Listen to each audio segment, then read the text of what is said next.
Naging positibo naman ang reaksyon ng publiko sa isinagawang Metro Manila Shake Drill.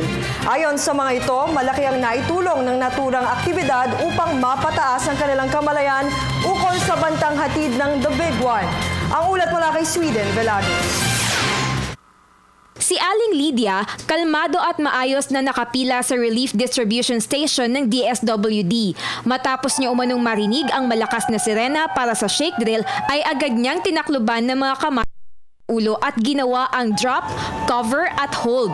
Matapos ang 45 segundo, agad siyang nagtungo sa evacuation area. Sa DSWD po to registration, tapos bibigyan ka ng stab sa food at saka sa relief.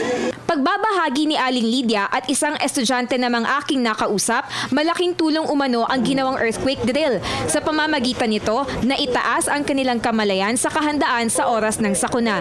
Nakakatulong din po naman kasi lahat naman tayo pare-parehong walang alam kung anong mangyari, di ba? Maging handa kung sakaling darating, pero sana hindi. Dapat mag-ingat, tapos laging data alert. Para sa Telebisyon ng Bayan, ako si Sweden Velado.